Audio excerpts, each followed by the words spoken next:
Bismillahirrahmanirrahim. Assalamualaikum warahmatullahi wabarakatuh. Alhamdulillah wassalatu wassalamu ala Rasulillah wa ala alihi wa ashabihi wa man wala. Sahabat keluarga muslim yang dimuliakan oleh Allah Subhanahu wa taala.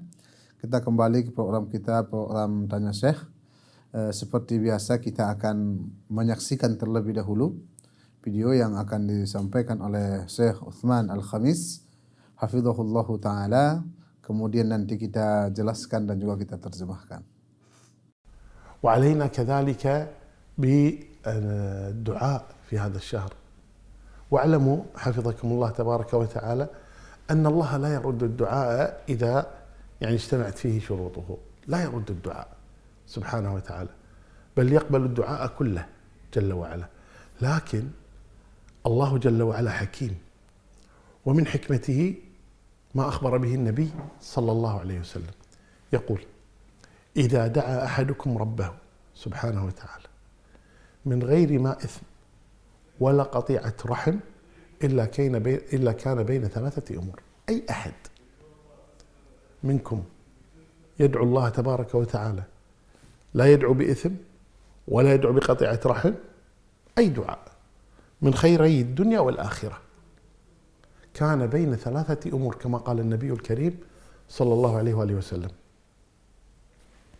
إما أن يستجيب الله له، وإما أن يصرف عنه من السوء مثله، وإما أن يؤخره له إلى يوم القيامة. يعني ما في شيء ضايع، ما في شيء ضايع. الآن دعوت الله تبارك وتعالى يستجيب لك، ما استجاب لك صرف عنك من السوء مثله، ما صرف عنك من السوء مثله ولا استجاب لك أخره لك إلى يوم القيامة. فإذا جئنا يوم القيامة فنجد حسنات نقول: ما هذه يا رب؟ قال: هذه دعوات دعوتم بها ما استجاب لكم الله تبارك وتعالى لها في الدنيا، أخرها لكم إلى يوم القيامة. حتى ذكر بعض أهل العلم أن البعض يتمنى أن لو لم يستجب الله له في أي دعاء وكله أخره لهم إلى يوم القيامة. نجد حسنات عظيمة عند الله تبارك وتعالى. ولذا أصحاب النبي صلى الله عليه وسلم لما قال النبي هذا الحديث فرحوا بذلك وقالوا: يا رسول الله، إذا نكثر، يعني نكثر من الدعاء طالما أنه ما راح يضيع، إما أن يستجيب، إما أن يصرف عنا من السوء مثله، وإما أن يؤخره لنا إلى يوم القيامة. قالوا: يا رسول الله، إذا نكثر. قال: الله أكثر، يعني أكثروا، الله أكثر سبحانه وتعالى. فنكثر إذا من الدعاء لأنفسنا، لأهلنا، لوالدينا، لأقاربنا، للمسلمين، لذرياتنا، لجيراننا، نكثر من مرضانا، فقراءنا، نكثر من الدعاء. Sahabat keluarga muslim yang dimuliakan oleh Allah Subhanahu wa taala, kita telah menyaksikan video singkat tadi dari Syekh Uthman Al-Khamis hafizahullahu taala. Mudah-mudahan beliau dijaga oleh Allah Subhanahu wa taala. Beliau tadi menjelaskan tentang bagaimana Allah Subhanahu wa taala mengabulkan doa-doa hambanya. Perlu kita ketahui seluruh doa, doa maksudnya kaum muslimin dikabulkan oleh Allah Subhanahu wa taala. Dan Allah Subhanahu wa taala tidak menolak doa tadi. Sebagaimana disebutkan dalam hadis yang diriwayatkan oleh sahabat yang mulia Abu Sa'id radhiyallahu anhu, anna an-nabiy sallallahu alaihi wasallam qala: ma min muslimin yad'u bi da'watin laysa fiha itsm wala qati'ati rahim illa a'tahu Allah biha ihda thalath. Tidaklah seorang muslim meminta atau berdoa kepada Allah Subhanahu wa taala dan dia tidak berdosa istilahnya dan juga tidak memutus tali silaturahim, melainkan Allah Subhanahu wa taala akan memberinya jawaban dari doa itu di antara 3 hal, ya. Di antara 3 hal. Yang pertama, imma an yudakhiraha lahu fil akhirah, ya. Pertama, kiprol dulu, salah. Oke. Ya. Ya. Kiprol, Ya. 3, 2, 1, action. Yang pertama, imma an tu'ajjal lahu da'watahu, ya.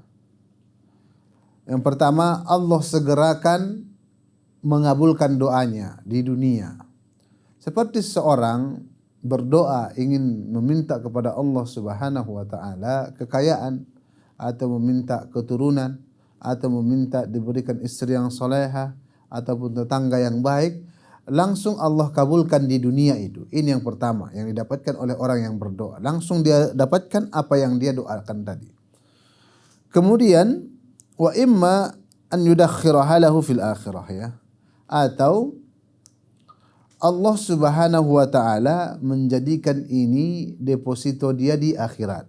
Jadi doa-doa dia ini yang dia panjatkan, dia minta kepada Allah Subhanahu wa taala, Allah jadikan sebagai modal akhirat dia nanti, dan Allah berikan apa yang dia minta di dunia nanti di surga oleh Allah Subhanahu wa taala. Kemudian yang ketiga, wa imma an yasrifa anhu minas su'i mithlaha, ya. Ataupun Allah Subhanahu wa taala menghilangkan keburukan dari dia, ya. Keburukan dari dia sesuai dengan permintaan dia tadi. Sebagai contoh, seseorang meminta agar dia dijadikan orang kaya. Namun Allah Subhanahu wa taala tidak menjadikan dia orang kaya. Namun Allah lepaskan dia dari musibah seperti kecelakaan umpamanya. Bayangkan kalau dia kecelakaan, kakinya patah, atau dia lumpuh, ya, ataupun matanya buta disebabkan kecelakaan itu, mana yang lebih dia pilih? Tidak diberikan kekayaan atau Allah selamatkan dia dari kecelakaan maut tadi? Tentunya lebih berharga kita dihindarkan dari kecelakaan maut. Karena berapapun yang kita miliki kekayaan, ya, kalau dari anggota tubuh kita ini ada yang hilang dan tidak bisa merasakan kekayaan itu terasa kurang. Jadi kaum muslimin yang dimuliakan oleh Allah Subhanahu wa taala. Jadi Allah Subhanahu wa taala mengabulkan doa kita selama yang dua ini tidak ada, ya. Ithim, berdosa, maksudnya dia berdosa karena memang ada hal-hal yang bisa menghalangi doa kita tadi. Sebagaimana disebutkan dalam hadis yang lain, Rasulullah menjelaskan kepada kita, seorang laki-laki, ya, yutilus safar, dia memiliki safar yang panjang, ya. Dia mengadakan atau melakukan perjalanan yang panjang. Karena kita ketahui di antara sebab doa itu dikabulkan adalah safar, ya. Bepergian. Makanya Rasulullah yutilus safar. As'atha akbar, dia bajunya kusut dan juga berdebu, dan ini juga menentukan, ya, bahwasanya di antara sebab doa kita dikabulkan, kita dalam keadaan lemah, ya, dalam keadaan memang butuh dan sangat membutuhkan, itu di antara sebab Allah mengabulkannya. Makanya Rasulullah mengatakan rajul as'ath akbar, ya, yutilus safar, disebutkan sebab-sebab, ya, diterimanya doa itu. Namun doanya tidak diterima. Dia mengatakan ya Rob, ya Rob, dia mengulangi doa tadi. Karena mengulangi-ulangi doa juga di antara sebab diterima doa kita. Namun apa kata Rasulullah? Doanya tidak diterima kenapa? Mat'amuhu haram, ya, makanannya haram, wa mashrabuhu haram, dan juga minumannya haram, wa malbasuhu haram, dan juga pakaiannya haram, wa ghudhiya bil haram, dan dia diberi makanan dengan makanan yang haram, dia memakan makanan yang haram. Fa anna yustajabulah, bagaimana mungkin Allah akan mengabulkan doanya? Jadi orang-orang yang memiliki penghalang-penghalang dikabulkan doa itu, kemungkinan besar tidak akan Allah kabulkan seperti yang kita katakan tadi. Dan juga qati'ur rahim disebutkan dalam hadis ini ada dua ya. Ithim dan juga qati'ur rahim. Memutus tali silaturahim. Jadi orang yang memutus tali silaturahim kemungkinan besar Allah Subhanahu wa taala tidak akan mengabulkan doanya. Dan kita kaum muslimin ya sangat dianjurkan, bahkan diperintahkan, bahkan diwajibkan ya untuk menyambung tali silaturahim. Tidak boleh kita memutus tali silaturahim karena Rasulullah mengatakan la yadkhul jannah qati'ur rahim. Tidak akan masuk surga orang-orang yang memutus tali silaturahim. Jadi sahabat keluarga muslim yang dimuliakan oleh Allah Subhanahu wa taala, ketika para sahabat mendengarkan hadis ini ya dari Rasulullah sallallahu alaihi wasallam, maka mereka mengatakan, ada yang mengatakan di antara mereka, qalu idzan nukthir. Jadi mereka mengatakan, jadi kami boleh memperbanyak doa wahai Rasulullah. Walaupun memang doa kita di dunia tidak dikabulkan karena antara tiga ini saja. Dikabulkan di dunia, atau Allah simpan di akhirat, atau Allah hindarkan kita dari keburukan yang semisal ya dengan doa kita tadi. Maka para sahabat mengatakan, jadi kami boleh memperbanyak doa wahai Rasulullah. Maka Rasulullah sallallahu alaihi wasallam mengatakan, Allah Subhanahu wa taala, Allahu akthar ya. Jadi semakin banyak kita meminta, semakin banyak kita berdoa, maka Allah Subhanahu wa taala akan semakin banyak memberikan kepada kita. Jadi inilah indahnya ya meminta kepada Allah Subhanahu wa taala, sangat jauh ketika kita meminta kepada makhluk, kepada manusia. Jika kita meminta kepada manusia sekali, dua kali mungkin masih dia kasih ya. Yang ketiga kali dia kasih dengan omelan ya. Yang keempat dikasih dengan cacian ya, dan juga disertai dengan ghibah kepada orang lain.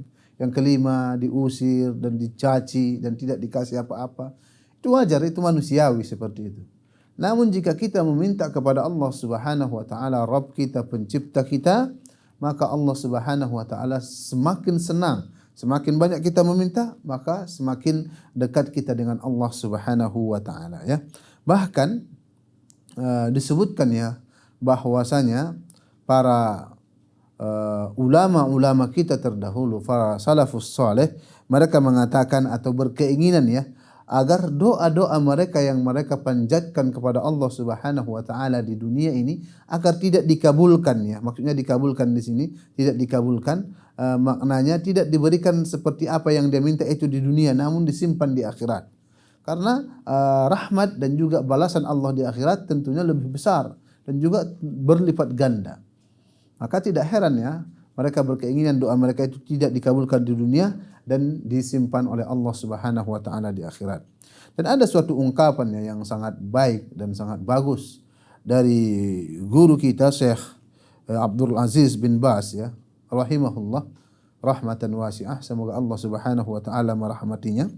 Ketika beliau telah menyelesaikannya penjelasan tentang waktu-waktu diistijabah doa, karena memang ada waktu-waktu khusus yang kemungkinan besar Allah istijabah doa kita itu.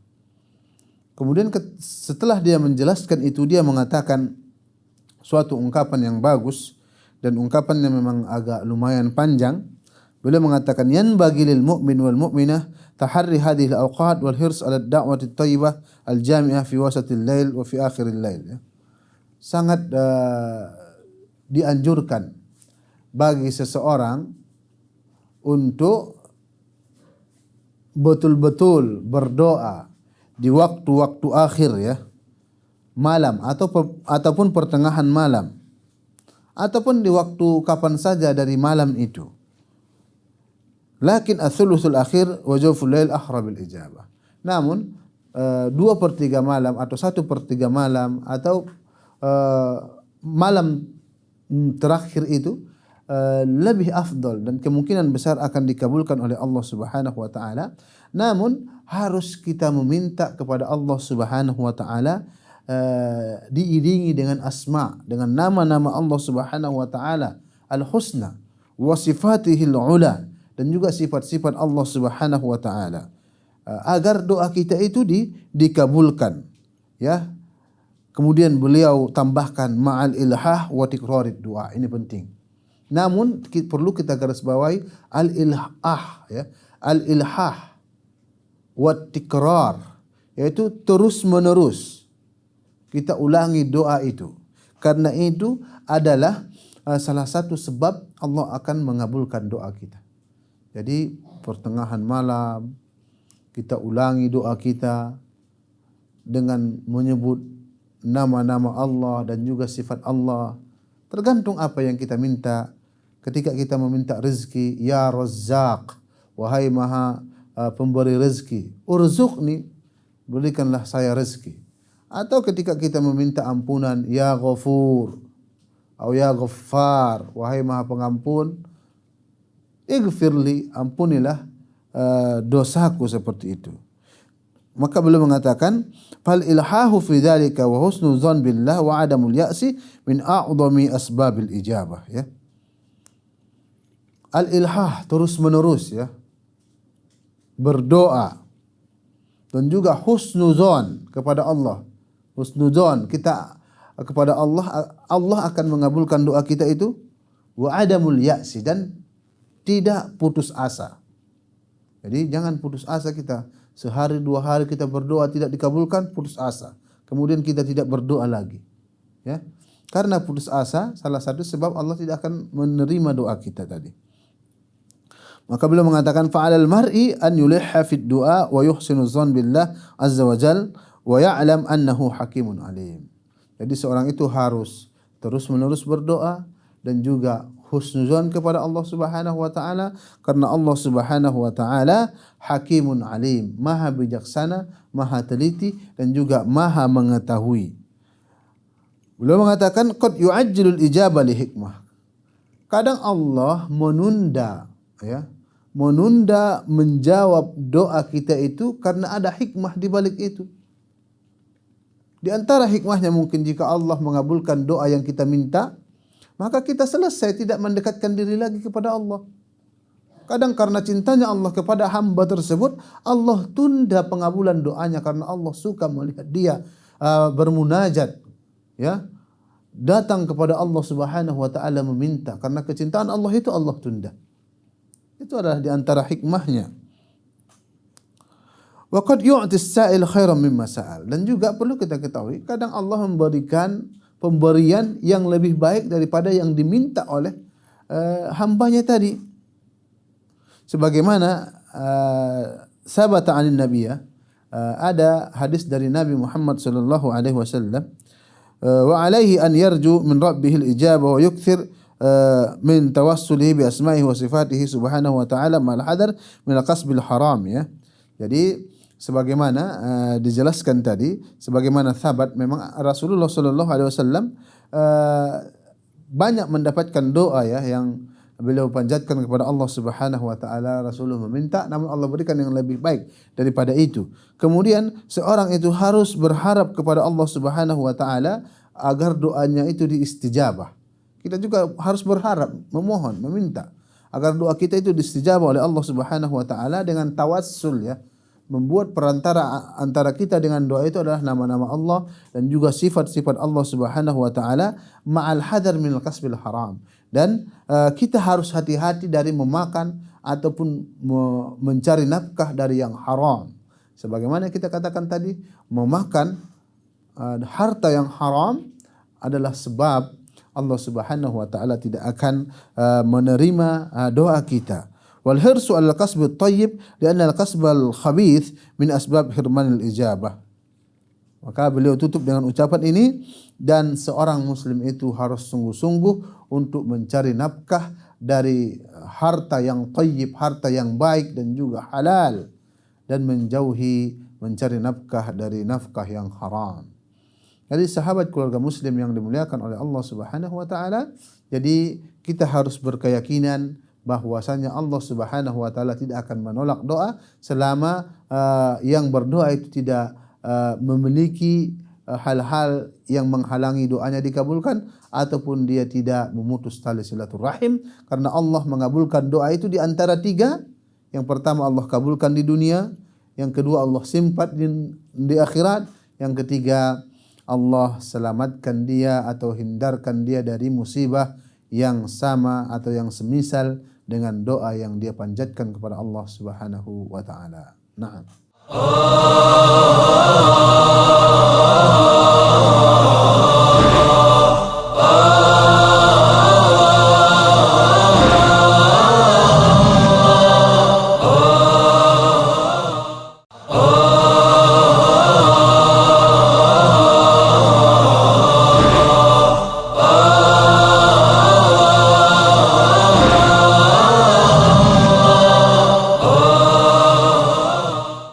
Sahabat keluarga muslim yang dimuliakan oleh Allah Subhanahu wa taala, kita kembali ke segmen kedua. Kita akan menyaksikan ya terlebih dahulu video nanti yang akan disampaikan oleh Syekh Utsman Al-Khamis hafizahullahu taala, dan beliau nanti akan menjelaskan ya hukum kita katakan orang kafir itu Islam ya, atau dengan ungkapan-ungkapan yang lain. Beliau nanti akan jelaskan dan juga kita terjemahkan. Nah, واحد رفض أن يدخل في الإسلام، يهوديا كان، نصرانيا، مجوسيا، هندوسيا، بوذيا، ملحدا، أيا كان، هذا لا شك أنه كافر. ومن صحح مذهبه وقال هؤلاء مسلمون هم يرفضون أصلا. ولذلك البعض يقول لماذا تكفر النصارى؟ لماذا تكفر اليهود؟ قل اسأله هل هو مسلم ولا لا؟ اسأله، هو ما يرضى. لو قلت له هل أنت مسلم؟ يقول لا، غصب يصير مسلم. هو يرفض الإسلام، لكن هم يبنون على ماذا؟ قلت كافر إذا تستحل دمه. من أين لكم هذه؟ من أين لك أنني إذا حكمت بكفره أنني أستحل دمه؟ من قال بهذا؟ ولكن هذا حكم شرعي، هذا بالنسبة لغير المسلمين، فكل من لم يكن مسلما فهو كافر. فالله سبحانه وتعالى خلق الناس وجعلهم قسمين، فمنكم كافر ومنكم مؤمن، كل الناس هكذا، لا يوجد قسم ثالث، لا كافر ولا مسلم، كل من لم يكن مسلما فهو كافر. هذه القاعدة، فلا يجوز الحكم بالإسلام على غير المسلمين أبدا. Sahabat keluarga muslim yang dimuliakan oleh Allah Subhanahu wa taala, kita telah menyaksikan video singkat yang disampaikan oleh Syekh Utsman Al-Khamis tadi. Semoga Allah menjaganya. Beliau mengatakan ya, bagaimana mungkin ya orang yang menolak dirinya dikatakan Islam, baik dari orang-orang Nasrani, Yahudi, Majusi, atau agama-agama yang lain kita katakan mereka Islam, tidak mungkin. Secara akal pun tidak mungkin kata. Jadi secara keyakinan kita harus meyakini bahwasanya orang yang tidak Islam atau selain Muslim, kita harus meyakini mereka semua adalah kafir. Ya, kita harus meyakini mereka semua adalah kafir. Kemudian ada yang bertanya atau ada yang mengatakan, kenapa engkau kafirkan Yahudi, Nasrani, dan juga Majusi atau agama-agama yang lain? Maka kita katakan, bukan kita yang mengkafirkan mereka, namun kitab suci kita yang mengatakan mereka kafir. Ya. Kalau seandainya kitab suci kita mengatakan mereka bukan orang kafir, maka kita katakan mereka bukan orang kafir. Perlu kita ketahui dalam beragama ini tidak boleh main terlalu perasaan ya. Karena perlu kita ketahui dalam setiap kitab suci ada panggilan ya khusus untuk orang-orang yang tidak sepaham dengan mereka atau di luar agama mereka, seperti saudara-saudara kita yang beragama Nasrani umpamanya. Mereka ada tentunya panggilan kepada orang-orang selain Nasrani seperti domba-domba sesat seperti itu. Tidak masalah mereka panggil kita orang Muslim domba-domba sesat, tidak masalah. Karena memang keyakinan mereka seperti itu. Dan seharusnya pun orang yang beragama selain agama Islam tidak mempermasalahkan kita panggil mereka kafir. Kenapa? Karena memang ajaran agama kita seperti itu. Ya. Kita harus meyakini karena inilah akidah Islam ya. Makanya Allah katakan, "Qul ya ayyuhal kafirun." Katakanlah wahai orang-orang yang kafir, ya. Allah katakan seperti itu. Jadi agama kita mengatakan mereka kafir, ya kita harus meyakini itu. Dan agama mereka mengatakan kita ini domba-domba sesat, ya tidak masalah buat kita. Ya, inilah namanya toleransi. Mau panggilan apapun dipanggilkan kepada agama lain, ya di kitab suci mereka, agama lain itu tidak boleh main perasaan dan sebagainya, ya. Kemudian beliau mengatakan, kenapa orang-orang yang mengatakan, kenapa kalian mengkafirkan orang kafir? Berarti kalau mereka kafir darahnya halal, seperti itu? Tidak, siapa yang mengatakan pendapat seperti ini? Tidak ada di kalangan para ulama ahlu sunnah mengatakan, jika kita mengatakan si fulan kafir, tidak ada pemahaman mereka yang mengatakan berarti darahnya halal. Tidak. Ini adalah pemahaman yang keliru. Ketika kita meyakini si fulan kafir karena dia bukan beragama Islam, bukan berarti kita halalkan darahnya. Tidak boleh. Dalam agama Islam menghalalkan darah orang-orang non-muslim. Tidak boleh. Bahkan ada ancamannya dari Nabi Muhammad sallallahu alaihi wasallam dengan ancaman yang sangat berat. Rasulullah sallallahu alaihi wasallam mengatakan di sebuah hadis yang diriwayatkan oleh Al-Imam Al-Bukhari. Kita ketahui Al-Imam Bukhari menulis kitab hadis dan ini adalah kitab yang paling baik setelah Al-Quran. Rasulullah mengatakan dari sahabat yang mulia Abdullah bin Umar, ya, anin Nabi sallallahu alaihi wasallam, dari Nabi Muhammad sallallahu alaihi wasallam, man qatala muahidan lam yurih raihatal jannah. Siapa yang membunuh kafir yang sudah ada perjanjian keamanan dengan orang-orang Islam atau mendapat jaminan keamanan dari pemerintah, maka dia tidak akan mendapatkan baunya atau wanginya surga. Bayangkan, wanginya surga saja dia tidak mendapatkan, bagaimana mungkin dia dimasukkan ke dalam surga? Dan disebutkan Rasulullah sallallahu alaihi wasallam, wa inna rihaha la yujadu min masirati arba'ina ama. Dan perlu kita ketahui, wangi surga itu bisa tercium, ya, dari perjalanan 40 tahun. Jadi kita kaum muslimin yang meyakini selain Islam adalah kafir, bukan berarti kita mengatakan darah mereka halal. Tidak boleh.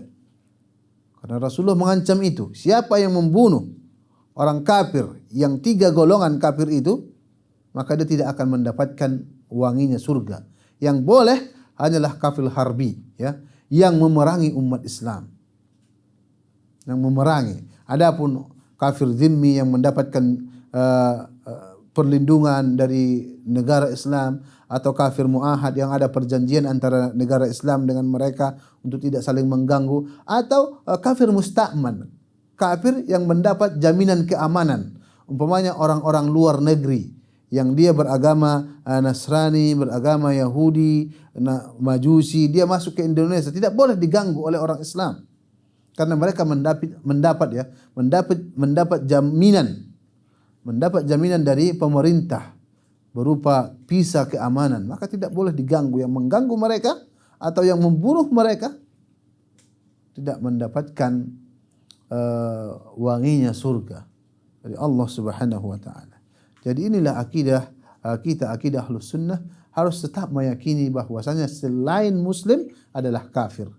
Ya, selain muslim adalah kafir. Ini akidah kita.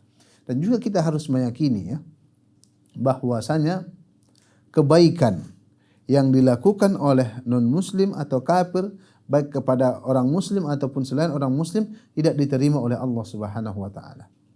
Kita harus meyakini itu. Sebagaimana disebutkan dalam Al-Qur'an, ya, dalam surah Ali Imran ayat 85, "Wa man yabtaghi ghairal Islam dinan," ya, "wa man yabtaghi ghairal Islam dinan falan yuqbala minhu wa huwa fil akhirati minal khasirin." Dan siapa yang berkeinginan atau beragama selain agama Islam, falan yuqbala min, maka Allah Subhanahu wa taala tidak akan menerima dari dia. Dan bukan itu saja, wa huwa fil akhirati minal khasirin, dan di akhirat dia akan dimasukkan ke dalam neraka dan dia termasuk orang-orang yang merugi. Ini juga akidah kita, meyakini bahwasanya selain orang Islam tidak akan diterima kebaikannya. Ya, di zaman kita sekarang ini, karena tidak ada seorang yang mendengar kabar tentang Rasulullah dan dia tidak beriman, dia melakukan kebaikan, maka tidak diterima. Ya, dan juga kita meyakini bahwasanya mereka kekal di neraka dan mereka menjadi orang-orang yang sangat merugi, ya. Jadi orang-orang yang sangat merugi. Dan terkait dengan ungkapan yang saya sampaikan tadi tentang kafir, muslim, karena memang Allah Subhanahu wa taala menciptakan manusia itu dua golongan saja. Kalau tidak kafir, mukmin. Ya. Kalau tidak mukmin, kafir. Sebagaimana disebutkan dalam surah At-Taghabun, ya, ayat 2, dan beliau bacakan tadi, "Walladzi khalaqakum faminkum kafir wa minkum mu'min." Dan Allah lah yang telah menciptakan kalian, ya. Dan di antara kalian, maksudnya manusia ini, ada yang kafir, ada yang mukmin. Jadi antara yang dua ini saja. Kalau mukmin, beriman kepada Allah Subhanahu wa taala dan Rasulnya, berarti dia Islam. Kalau kafir, orang yang mengingkari, ya, dan tidak meyakini Allah Subhanahu wa taala pencipta yang berhak diibadahi, tidak ada sekutu baginya, dan juga Nabi kita Nabi Muhammad sallallahu alaihi wasallam adalah utusan Allah. Jadi inilah keyakinan kita, dan mudah-mudahan saudara-saudara kita yang masih bersikeras, ya, tidak meyakini ataupun tidak menganggap selain muslim itu kafir, itu adalah akidah yang melenceng, dan perlu kita garis bawahi. Walaupun kita meyakini mereka itu adalah kafir, dan tidak menutup kemungkinan untuk tidak memanggil mereka kafir. Kita manggil mereka dengan nama-nama mereka kalau dalam keadaan bergaul, ya. Dalam keadaan bergaul, bermuamalah dengan mereka. Karena juga Nabi kita Nabi Muhammad sallallahu alaihi wasallam bermuamalah dengan orang-orang Yahudi, orang-orang Nasrani. Dia bermuamalah dengan muamalah yang baik. Ya. Dan memanggil mereka dengan nama yang mereka cintai. Walaupun dalam keyakinan kita mereka kafir, tidak kita panggil mereka wahai kafir. Seperti itu tidak, dan itu pun tidak dibolehkan. Namun secara keyakinan kita harus meyakini mereka itu kafir. Namun memanggil mereka secara khusus, pokoknya ada saudara kita, kawan kita yang beragama Nasrani, kita panggil namanya umpamanya Charles, ya. Namanya Charles. Kita panggil dia dengan sebutan wahai kafir, itu tidak dibolehkan. Kita panggil dengan namanya, karena ketika kita memanggil dia dengan panggilan kafir, berarti kita tidak memakai adab yang baik seperti itu. Naam, Allahu a'lam.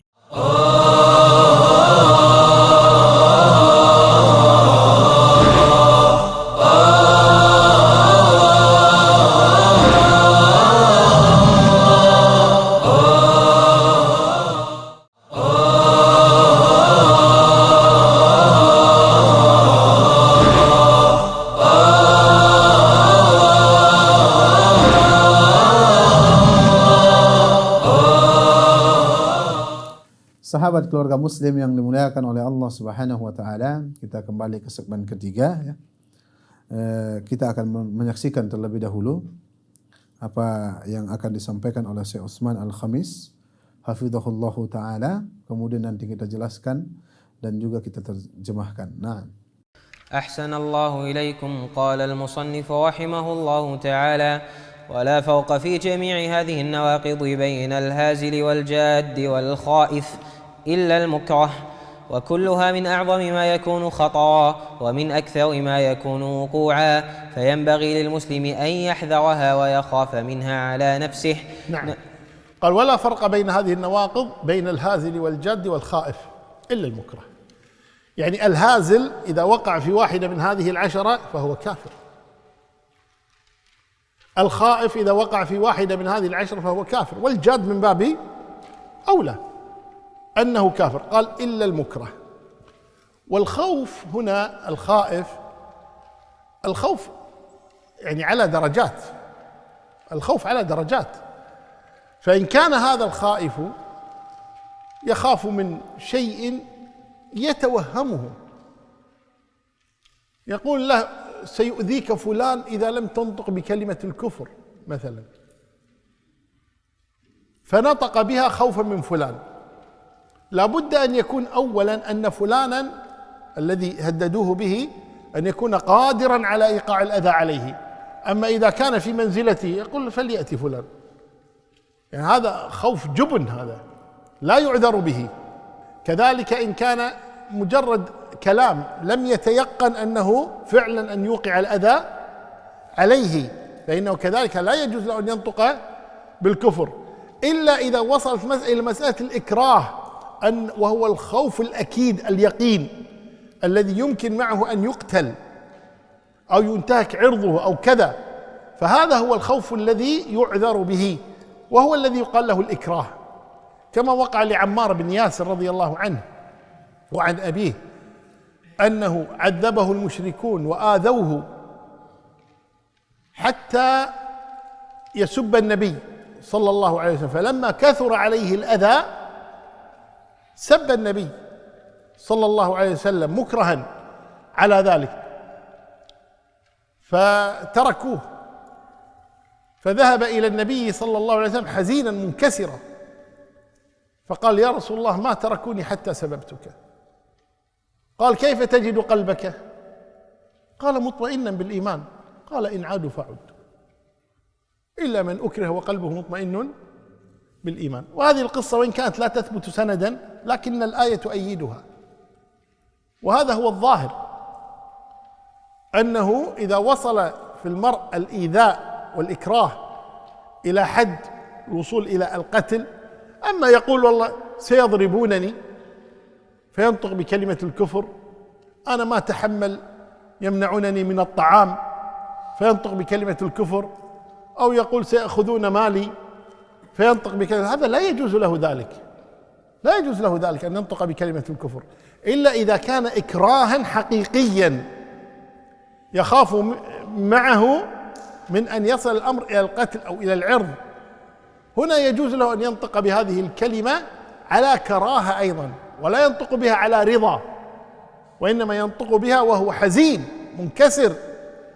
لماذا نطق بهذه الكلمة؟ بسبب هذا الإكراه الذي وقع عليه. Sahabat keluarga muslim yang dimuliakan oleh Allah Subhanahu wa taala, kita telah menyaksikan apa yang disampaikan oleh Syekh Utsman Al-Khamis tadi. Beliau menyampaikan ya tentang khatimah, kita katakan penutup ya, dari nawaqidul Islam, pembatal-pembatal keislaman yang ditulis oleh Syekh Muhammad bin Abdul Wahhab At-Tamimi rahimahullahu rahmatan wasi'ah. Kemudian tadi pembaca membacakan ya, sebelum beliau jelaskan, beliau baca wala farqa fi jami'i hadhihi an-nawaqid baina al-hazil wal jadd wal khaif illa al-mukrah. Ya.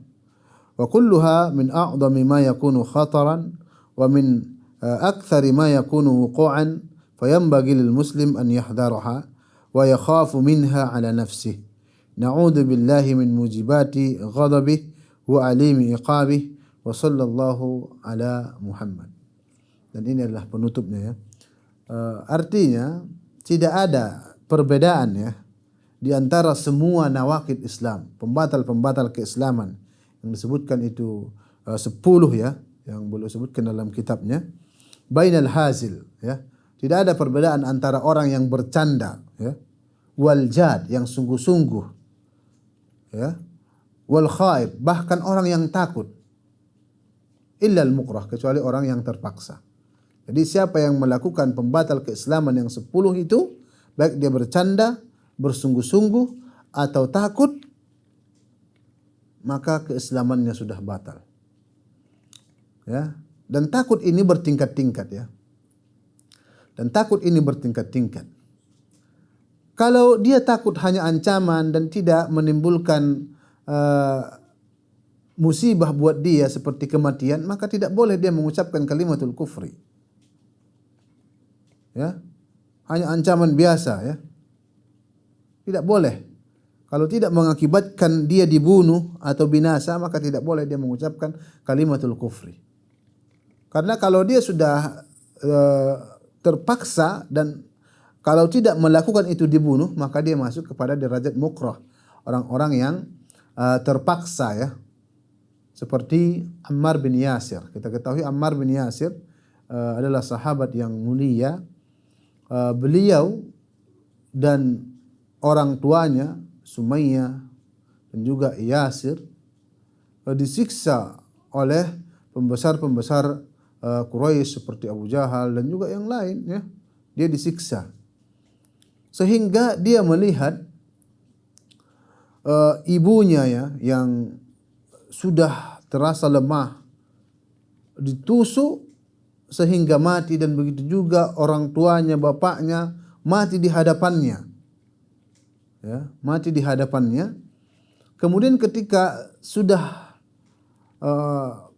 menuju kepada giliran dia yang mau dipanggil agar dia mengatakan kalimat-kalimat murtad ataupun menghina atau mengejek Nabi Muhammad SAW, maka dia pun mengucapkan itu.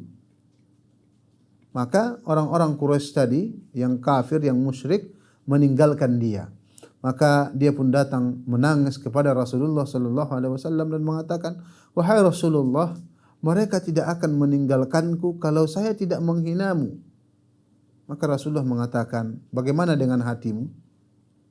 Maka dia mengatakan, hatinya itu tetap dengan keimanan kepada Allah dan Rasulnya. Maka Rasulullah SAW tidak mempermasalahkan itu, karena dalam Al-Quran ya disebutkan illa man ukrih wa qalbuhu mutmainnun bil iman ya, kecuali orang-orang yang terpaksa namun hati dia tetap tenang berada dalam keimanan kepada Allah dan Rasulnya. Dan orang-orang yang seperti ini tetap berada dalam keimanan, tidak batal keimanannya, tidak batal keislamannya. Karena memang dia sudah terpaksa. Ammar bin Yasir sudah terpaksa. Kalau dia tidak melakukan itu, dia dibunuh, dia binasa, seperti itu. Walaupun memang lebih afdal bagi seorang itu terbunuh. Lebih afdal bagi dia terbunuh. Jika dia terbunuh dalam keadaan mati syahid. Namun dibolehkan juga bagi dia untuk mengucapkan kalimatul kufri dengan lisan, namun di hatinya tidak. Karena Allah berikan kemudahan seperti itu.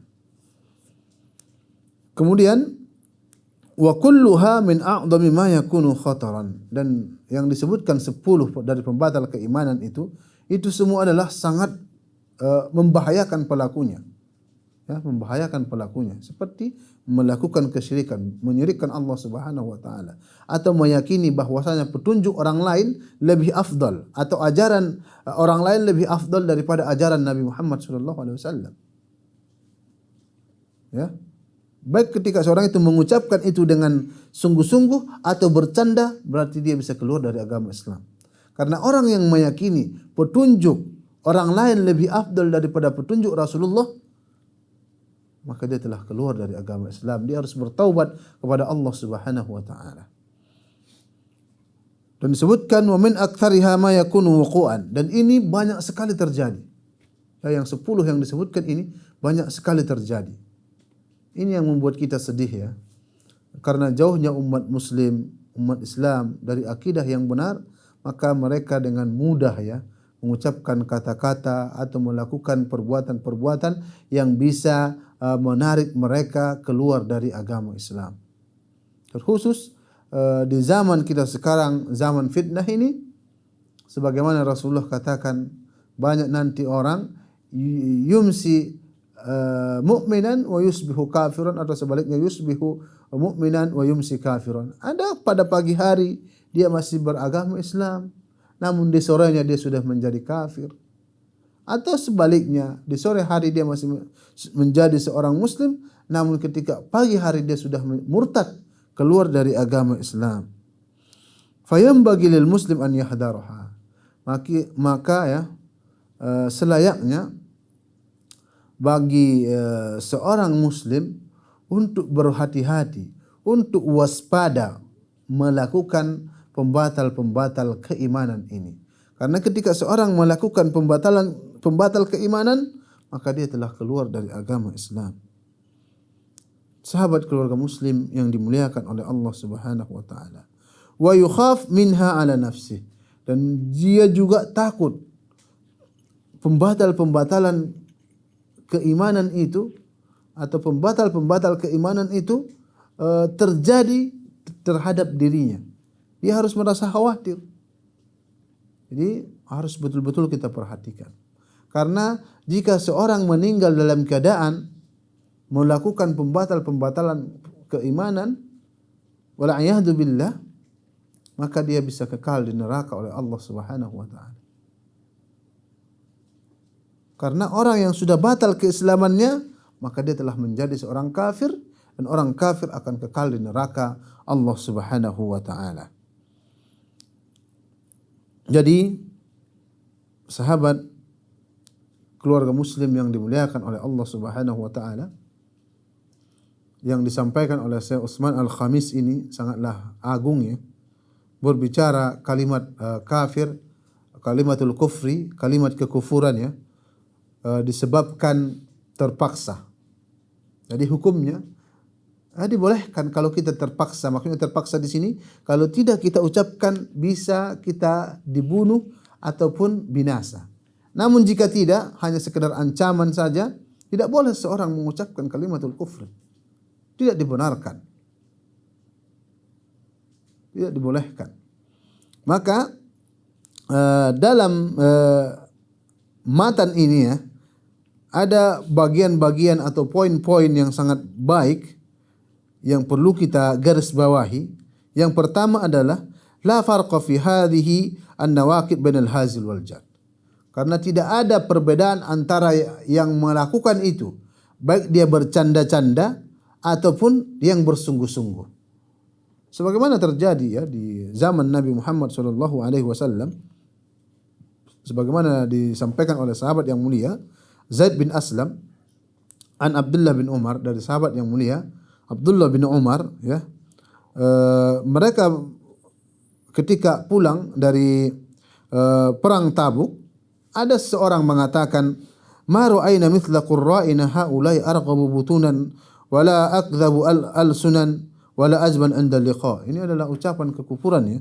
Kami tidak melihat orang-orang penghafal Al-Quran itu ya adalah orang-orang yang ingin betul-betul memenuhi perut-perut mereka. Maksudnya orang-orang yang sangat rakus makan seperti itu, dan memiliki lisan yang penuh dengan dusta, dan juga orang yang sangat penakut ketika perang. Ini diucapkannya ya. Maka kata-kata ini sampai kepada Rasulullah SAW. Maka Rasulullah pun marah. Maka mereka mengatakan, yang mengatakan ucapan ini, innama kunna nakhudu wa nal'ab. Wahai Rasulullah, kami hanya bercanda dan bersenda gurau saja. Maka turunlah firman Allah Subhanahu wa taala, wala in sa'altahum la yaqulunna. Kalau seandainya engkau dan jika engkau bertanya kepada mereka, mereka akan mengatakan sesungguhnya kami hanya nakhudu wa nal'ab ya, mengucapkan itu dengan bercanda. Maka qul abillahi wa ayatihi wa rusulihi kuntum tastahzi'un. Apakah ya Allah dan tanda-tandanya kekuasaan Allah, tanda-tanda kekuasaan Allah dan juga Rasulnya kalian hina, kalian olok-olok ya. Dan ini jelas ya, orang yang mengolok-olok agama baik sungguh-sungguh ataupun bercanda, dia keluar dari agama Islam dan dia harus bertaubat. Dan juga poin kedua, siapa yang melakukan pembatalan keimanan ini khaufan fa innahu yakfur, karena hanya rasa takut saja, maka dia juga bisa keluar dari agama Islam. La yu'dar aidan bi khaufihi, karena dia tidak mendapat uzur karena hanya rasa takut saja. Ya. Hanya rasa takut. Namun jika ketakutan itu sudah berada di puncak, jika dia tidak mengucapkan kalimatul kufri, maka dia termasuk orang yang terpaksa. Kalau hanya rasa takut saja, maka tidak dibenarkan. Dan juga poin ketiga, anna hadhihi an-nawaqid al-'asharah hiya al-a'zam khataran wal akthar wuqu'an. Karena pembatal keimanan yang 10 ini adalah yang paling agung ya, musibahnya, dan juga yang paling banyak terjadi. Kita lihat di masyarakat kita, kita baca 10 pembatal keimanan yang ditulis oleh Al-Imam Muhammad At-Tamimi. Kita lihat banyak terjadi di sekitar kita. Kenapa? Karena lemahnya ilmu agama yang mereka miliki. Kemudian masalah yang terakhir atau bagian atau poin terakhir, poin keempat, yang bagi lil muslim an yahdhara al-wuqa' fi hadhihi an-nawaqid wa yakhaf ala nafsihi minha. Maka kita harus mewaspadai diri kita agar tidak melakukan kesyirikan-kesyirikan ataupun pembatal-pembatal keimanan yang 10 ini. Dan juga kita khawatir akan terjadi terhadap diri kita. Dengan kita memahami 4 poin ini, insya Allah kita akan terlepas dari 10 pembatal-pembatal keimanan itu, dan mudah-mudahan Allah Subhanahu wa taala menjaga kita dari pembatal-pembatal keimanan, dan kita semua dikumpulkan oleh Allah Subhanahu wa taala di surga Firdausil A'la. Dan ini yang bisa saya sampaikan. Mudah-mudahan apa yang kita sampaikan tadi dari awal sampai terakhir bisa kita amalkan, dan jika itu benar dari Allah dan Rasulnya, dan jika itu salah itu dari diri saya sendiri. Aqulu qouli hadza wa astaghfirullah li wa lakum wa li sairil muslimin fastaghfiruhu innahu huwal ghafurur rahim. Assalamualaikum warahmatullahi wabarakatuh.